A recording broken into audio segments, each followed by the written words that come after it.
Can you imagine what it would feel like if someone entered your home and announced you to be their slave? What would it feel like if your skin color decided what cafe you can enter? What if cinema halls banned you because you belong to a certain community? Sounds bleak, right? But imagine the millions of Africans who have and are still facing these issues. The prejudice, the apartheid.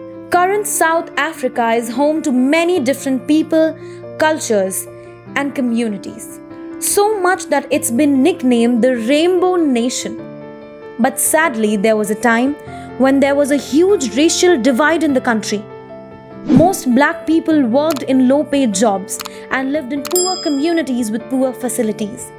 They had far fewer rights and were considered less of a human. But there was one man who stood his grounds against this evil, who fought for justice, for equality. Who? Well, the former South African president and civil rights advocate Nelson Mandela.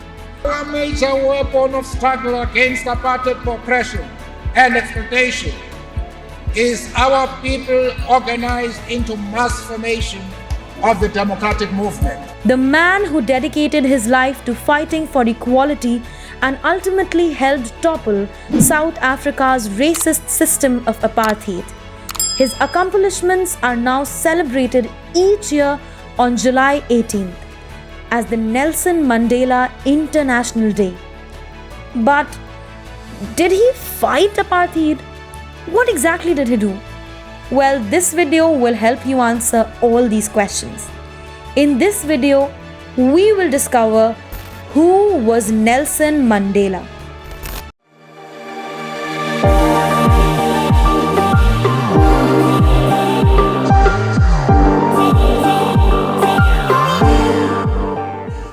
Nelson Mandela was born on the 18th July 1918 in the village of Mvezo in South Africa. Mandela began his life under another name, his real name, RolihlahlaDalibhunga Mandela. And check this out, Nelson was born into royalty. His father Henry was chief of a tribe in South Africa and his grandfather was the tribe's king. But after defying a British magistrate, Mandela's father had been stripped of his chiefmanship, title and land. And Nelson was just 12 years old when his father passed away. On his first day in a segregated elementary school, Rolihlahla too was stripped off of his identity when his school teacher gave every child an English name, which was a common practice in a society in which whites were either unable or unwilling to pronounce an African name and considered it uncivilized to have one. That is how he got his name Nelson. Nelson studied hard at school and later attended the University of Fort Hare, the South African native college. There he became an activist and was expelled for protesting the study government's lack of power. He returned home to his small village on the Eastern Cape only to find that his family wanted him to get an arranged marriage in order to punish him for leaving school. Whoa, quite a punishment. So he fled off to Soweto, South Africa's largest black city in 1941. Apartheid and activism in Nelson's life. In Soweto, Mandela became a part-time law student at Wits University and began to practice law, starting the nation's first black law firm. He joined the African National Congress, a group that agitated for the civil rights of black South Africans. In 1948, South Africa's ruling party formally adopted apartheid or apartness. This policy required black South Africans to carry identification marks with them at all times, which they needed to enter areas designated for whites. They were forced to live in all-black forbidden zones and were not allowed to enter into interracial relationships. Black people were even removed from the voter rolls and eventually fully marginalized. Many people who feel that it is useless and futile for us to continue talking peace and non-violence against a government whose reply is only savage attacks on an unarmed and defenseless people. Then came the prison days. At first, Mandela and his fellow members of the ANC used non-violent tactics like strikes and demonstrations to protest apartheid. In 1952, Mandela helped escalate the struggle as a leader of the Defiance Campaign, which encouraged black participants to actively violate laws.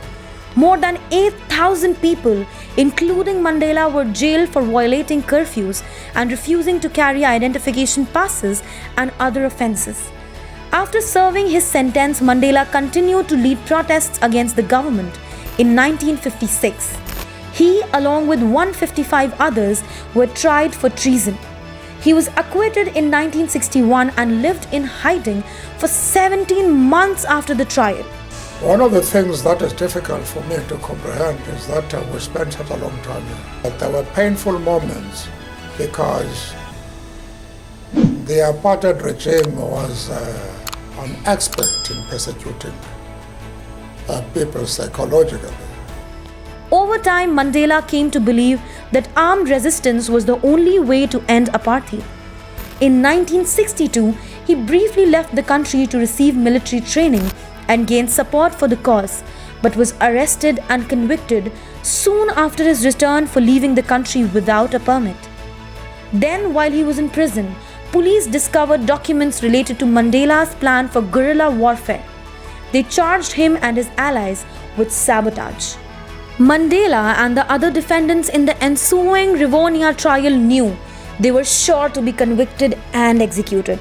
So they turned their show trial into a statement publicizing their anti-apartheid struggle and challenged the legal system that oppressed black South Africans. When it was Mandela's turn to speak for the defense, he delivered a 4-hour-long speech. Our struggle is a truly national one.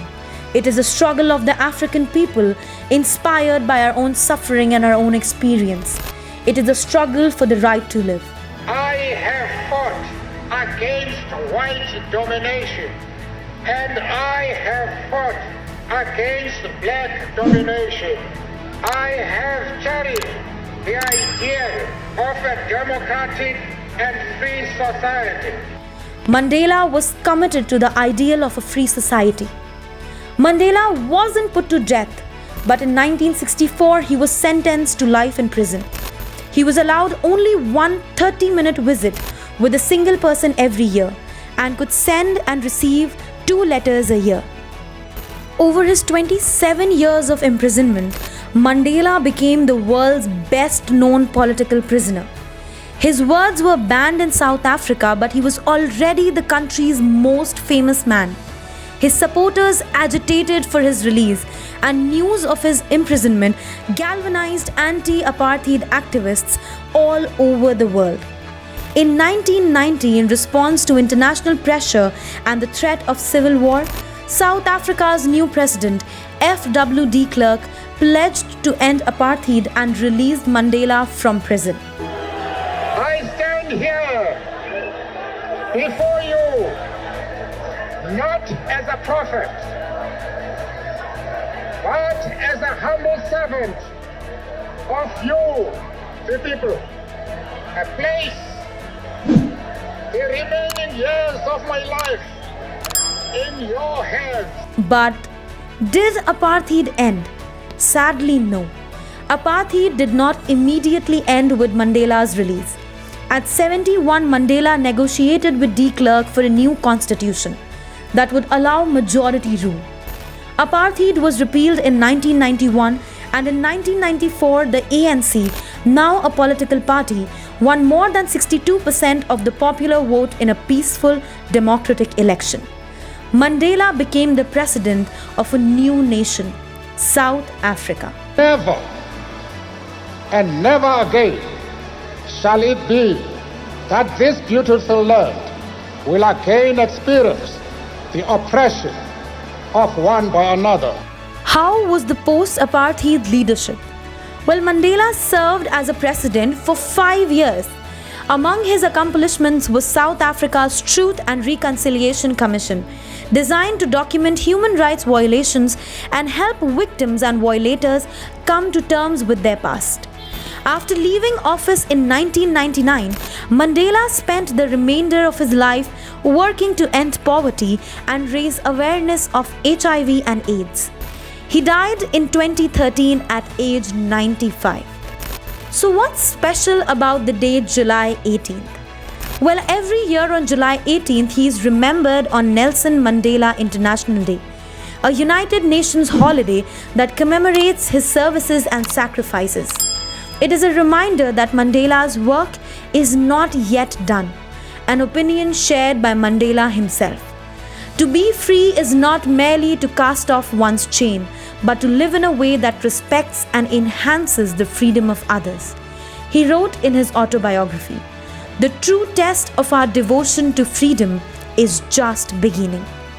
And while we are here at beginnings, you know what else can be a great beginning? Your addition to the Volt of Vokes family. And for those who are already in, you know the drill. Subscribe to Volt of Vokes, comment your views, like our videos, share them with fellow enthusiasts. And until we meet next, stay curious, stay awesome. Volt of Vokes signing off.